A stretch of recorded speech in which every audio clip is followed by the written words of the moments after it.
Yeah, we're connected, and we're doing it. Let's hear a little bit from Nicole Sandler's What's News and see if this thing works.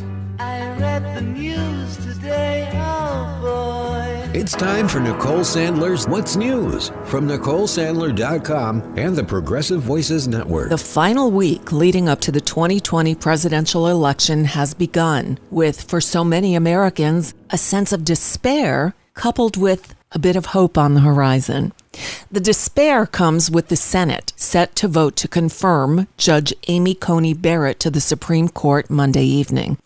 After voting Thursday morning to move Barrett out of the Senate Judiciary Committee, the Senate held a special session over the weekend to accommodate the 30 hours of necessary debate. On Sunday, they voted 51-48 to end debate on Barrett's nomination, with Senators Lisa Murkowski and Susan Collins, the only two to break ranks with the Republicans and vote with the Democrats. Murkowski said over the weekend that although she's voting no on the procedural matters, she will vote yes to confirm Barrett in the final vote. Monday's vote is expected to be held at around 7 p.m. It'll take place roughly a month after Trump announced Barrett's nomination to replace the late Justice Ruth Bader Ginsburg. During Trump's presidency, the Republican Senate has confirmed 219 judicial nominees across the circuit, and with Barrett's confirmation, that'll include 3 to the Supreme Court. Among the burning questions looming Monday morning are, will Vice President Mike Pence come to the Capitol to preside over the vote? 2 things. 1, presiding over the Senate is a novelty, not a necessity. And 2, he shouldn't because there's a COVID outbreak among his staff. Yep. Mark Short, Pence's chief of staff, has tested positive, and reports say that as many as 5 Pence staffers have also tested positive, but his office hasn't released any more information. In fact, they tried to keep the entire outbreak secret. So much for transparency. By the way, the Senate is scheduled to go home until after the election, after it votes on the nomination. So much for any COVID relief bill being passed before Election Day. Oh, but before they leave, they've got a party, right? The White House is working on hosting an outdoor event for a ceremonial swearing in of Amy Coney Barrett to the Supreme Court that could come late Monday night after her expected confirmation vote. Can you say another super spreader event? Unbelievable. Unbelievable. Well, Election Day is 1 week from Tuesday, 8 days We get out. the countdown. And more people have already cast ballots in this year's presidential election than voted earlier absentee in the 2016 race entirely.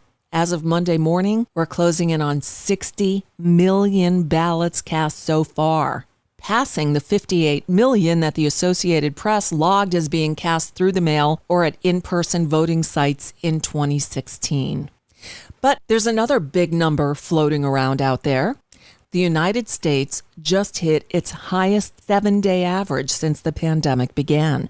More than 225,000 Americans have already died from the virus, and it's in that context that White House Chief of Staff Mark Meadows on CNN's State of the Union told Jake Tapper, we're not going to control the pandemic. We are going to control the fact that we get vaccines, therapeutics, and other mitigation Why aren't we going to get areas control of the pandemic? Because it is a contagious virus, just like the flu. Yeah, but why not make efforts to contain it? Well, we are making efforts to contain it. By running all over the country, not wearing a mask? Jake, that's what the vice president's doing. Into the back. So they've completely given up.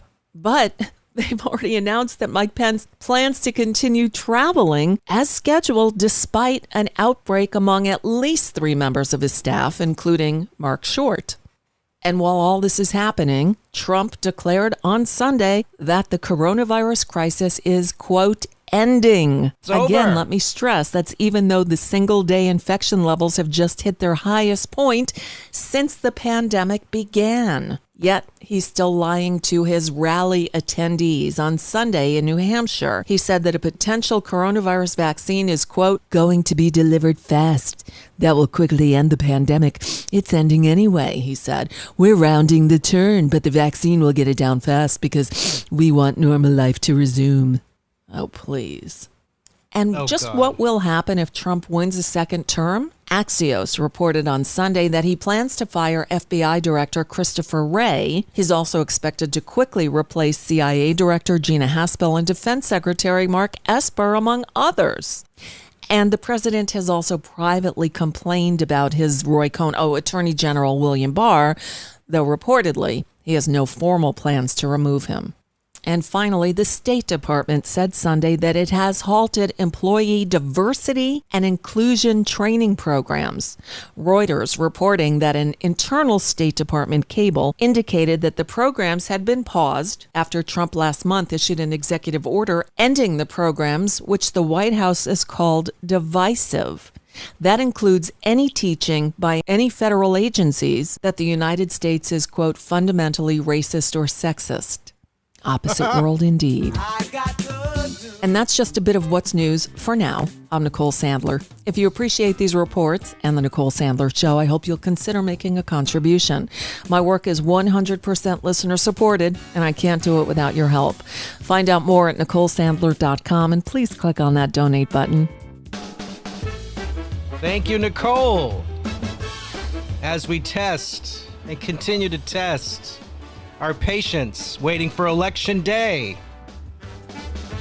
The countdown is on. Vote, vote early, vote often. Catch Nicole live at 5, by the way, in about a half hour. 7 days, 8 hours, 32 minutes, 5 seconds, according to 270 to win.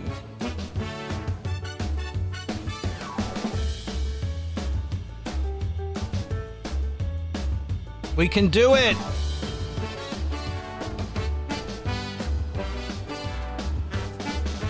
Ba-da-da-da.